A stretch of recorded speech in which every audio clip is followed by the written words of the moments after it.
नमस्कार दोस्तों, मैं हूं अर्पित और एक बार फिर से आपका स्वागत है। जैसी कि उम्मीद थी, आज संसद में बजट सत्र से पहले समाजवादी पार्टी के राष्ट्रीय अध्यक्ष अखिलेश यादव ने जबरदस्त हमला बोल दिया है केंद्र सरकार और उत्तर प्रदेश सरकार के ऊपर। सपा अध्यक्ष अखिलेश यादव ने यहां पर बिल्कुल स्पष्ट कर दिया कि बजट सत्र से पहले यहां पर महाकुंभ की बात की जाए, बजट इंतजार कर सकता है। आप देखिए क्या कह रहे हैं अखिलेश यादव कि महाकुंभ की लाशों पर बात करो, क्योंकि बजट पर हम बात करते रहेंगे। इतना कुछ हो गया है कि पहले हमें महाकुंभ पर बात करनी होगी, महाकुंभ की लाशों पर बात करनी होगी, सरकार के निकम्मेपन पर बात करनी होगी। ये ज्यादा जरूरी है। बजट इंतजार कर सकता है क्योंकि बहुत सारे लोग अपने परिजनों की तलाश में हैं। अभी भी सरकार की ओर से कहा गया है 30 लोग मरे हैं, लेकिन 1,500 से ज्यादा लोगों के मारे जाने की आशंका जताई जा रही है। आप यहां पर देख सकते हैं कि स्पीकर ओम बिरला ने हमेशा की तरह सदन की परंपराओं की दुहाई देते हुए अखिलेश यादव को बैठ जाने को कहा और उनकी बात पर ध्यान देने से इनकार कर दिया। ऐसे में अखिलेश यादव बुरी तरह से भड़क गए और वो वॉकआउट कर गए सदन से। पूरा विपक्ष ही वॉकआउट कर गया और पहली बार ऐसा हो रहा है कि बजट सत्र में विपक्ष का कोई भी नेता मौजूद नहीं है। बाहर निकलकर अखिलेश यादव ने कहा भी कि बजट से ज्यादा कुंभ महत्वपूर्ण है, जहां पर हिंदुओं की जान गई है। यही वजह है कि इस पर बात करना पहले ज्यादा जरूरी है। इसके अलावा अखिलेश यादव का यह भी कहना है कि कुंभ में जो बजट आवंटित किया गया है उस पर भी बात कर ली जाए, क्योंकि देखिए ये मैं नहीं कह रहा हूं, न्यूज 18 चैनल है, इसकी खबर है। क्या आप ये संख्या पढ़ सकते हैं जो लिखी हुई है? महाकुंभ उत्तर प्रदेश का कितना सरकारी खजाना भर देगा, क्या आपको पता है? कितने जीरो हैं यही गिन लीजिए। आप देख सकते हैं कि कितना ज्यादा बजट अलॉट हुआ था महाकुंभ के लिए, उत्तर प्रदेश सरकार को मिला था। इतने पैसे से इतनी बड़ी व्यवस्थाएं की गई और नतीजा क्या है कि लोग लाशों को ढूंढ रहे हैं, लाशें नहीं गिन पा रहा है प्रशासन। कुंभ में कितने लोग लापता हो गए हैं, कितनों की लाश नहीं मिली है, और आप लोग यहां पर बजट पर चर्चा करना चाह रहे हैं, बजट पास कर रहे हैं, बजट खेल रहे हैं, जबकि कितना बजट तो पहले भी पास किया था कुंभ के लिए। ऐसा कहना है अखिलेश यादव का। उन्होंने ये भी कहा कि पहले महाकुंभ के बजट पर बात करिए और वहां गिनी गई लाशों की सही संख्या बताइए, क्योंकि अभी भी कितने परिजन लोगों को ढूंढ रहे हैं, अपने रिश्तेदारों, अपनी माँ, बेटी, बच्चों को ढूंढ रहे हैं। आप देख सकते हैं कि महाकुंभ की किस कदर हवाबाजी की गई थी प्रदेश सरकार की तरफ से, केंद्र सरकार की तरफ से भी, और साथ ही साथ गोदी मीडिया को तो महारत हासिल है, यही काम है उसका। आप देखिए जनसत्ता की खबर है कि प्रयागराज महाकुंभ 2025 डिजिटल हो चुका है। पूरा महाकुंभ ये डिजिटल महाकुंभ है।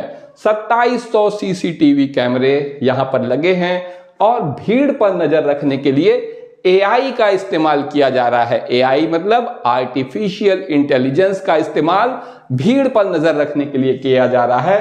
अंडर वाटर ड्रोन भी तैनात हैं, यानी आपने हवा में उड़ते ड्रोन देखे होंगे, पानी के अंदर, नदी के भीतर भी ड्रोन तैनात हैं पूरे मामले पर नजर रखने के लिए। इतने सारे इंतजाम और हवाबाजी के बाद 37,000 से अधिक पुलिस कर्मियों को तैनात करने के बाद, 1378 महिला अधिकारियों के भी शामिल होने के बाद, इस सब का क्या नतीजा निकला है? साइबर विशेषज्ञ वगैरह तो अलग से ही मौजूद हैं, उनकी क्या बात करें।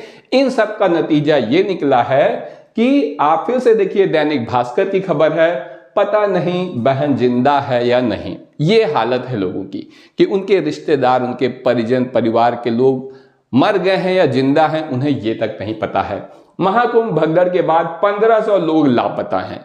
सरकारी आंकड़ा क्या है ये भी मैं आपको बता रहा हूं, लेकिन 1500 लोग लापता हैं, बिलखते हुए कोई बेटी तो कोई माँ को खोज रहा है। आप एक बार मनोदशा सोचिए इन लोगों की कि इनके ऊपर क्या गुजर रहा होगा। यही वजह है कि अखिलेश यादव ने संसद में इस मुद्दे को उठाया है कि पहले इस पर बात करना और इसे निपटाना ज़्यादा ज़रूरी है।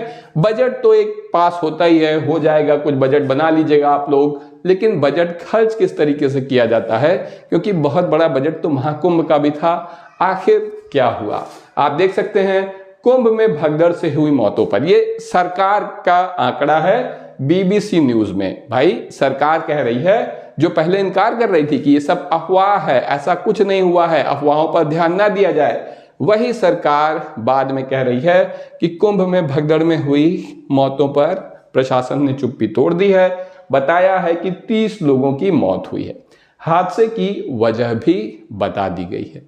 तो अब खुद सरकार ने मान लिया कि ऐसा हुआ है और कह रहे हैं कि 30 लोगों की मौत हुई है, जबकि स्थिति ये है कि 1500 लोग, 1500 लोग अभी भी लापता हैं और उनके परिजन, उनके रिश्तेदार उन्हें तलाश रहे हैं। ऐसे में किस तरीके से यकीन किया जाए कि जो सरकार पहले कह रही थी कि ऐसा कुछ हुआ ही नहीं है। योगी ने खुद संतों से, अखाड़ों से भी अपील कर ली, उनसे भी कहा कि ये सब अफवाह है, आप लोग स्नान करें, भोजन करें वगैरह वगैरह, और बाद में ये सब कुछ झूठ निकला। ऐसे में आप देख सकते हैं कि पहले ऐसी योजना थी कि ये जितना इवेंट ऑर्गेनाइज किया गया है, जितनी हवाबाजी की गई है महाकुंभ के नाम पे, तो इसमें आएंगे प्रधानमंत्री नरेंद्र मोदी। एबीपी लाइव का खबर है, महाकुंभ में आस्था की डुबकी लगाएंगे पीएम मोदी। आगामी 5 फरवरी को प्रस्तावित है प्रयागराज का दौरा। लेकिन अब खबर ये आ रही है कि पीएम मोदी ने रद्द किया महाकुंभ स्नान का कार्यक्रम। वजह बिल्कुल स्पष्ट है कि प्रधानमंत्री मोदी इस पूरी दुर्घटना की आंच अपने ऊपर तक नहीं आने देना चाहते हैं। दुखी होंगे स्वाभाविक से, इसमें मुझे भी कोई शक नहीं है। योगी जी भी दुखी होंगे, प्रधानमंत्री भी दुखी होंगे, देश के लोग मरे हैं, कोई खुश नहीं है, लेकिन अपना भी गिरेबान बचाना है। और अब जब प्रधानमंत्री नहीं आ रहे हैं तो आप देख सकते हैं कि योगी आदित्यनाथ जो कि मुख्यमंत्री हैं, उनकी कितनी फजीहत होने जा रही है इस पूरे मामले में। और अब वही हो रहा है जो हमेशा होता आया है। अपनी साख को बचाने के लिए फिर से क्या इस्तेमाल किया जा रहा है, इस खबर में आप देखिए। दैनिक भास्कर की खबर है कि महाकुंभ में योगी ने अफसरों से पूछा, वो गए थे कहां पर, भगदड़ कैसे मची ये पूछा, घटना वाली जगह पर गए थे, 10 मिनट वहां पर रुके भी, और उसके बाद कहा कि कुछ लोग साजिश से बाज नहीं आ रहे हैं, यानी दूसरे के ऊपर पल्ला झाड़ना। आखिर वो कौन लोग हैं जो साजिश कर रहे हैं? इस देश में कौन है जो साजिश कर रहा है कि कुंभ में जाकर भगदड़ मच जाए, लोग मर जाएं? वो भी तब भी साजिश कर रहा है जब आपने डिजिटल महाकुंभ बना दिया है। 2700 सीसीटीवी कैमरे लगा दिए हैं, एआई की नजर से भीड़ पर नजर रख रहे हैं, अंडर वाटर ड्रोन तैनात हैं, 37,000 पुलिसकर्मी तैनात हैं, साइबर विशेषज्ञ और जाने क्या क्या तामझाम आपने फैला रखा है। इसके बाद साजिश हो रही है और लोग साजिश में सफल हो जा रहे हैं, तो लानत है। यही सच है, लानत है। ये निकम्मेपन की पराकाष्ठा है। इस बारे में आपका क्या कहना है, कमेंट करके जरूर बताइए। वीडियो को लाइक करिए, चैनल को सब्सक्राइब करिए, अपने दोस्तों के साथ शेयर करना मत भूलिए। अभी के लिए बस इतना ही, धन्यवाद।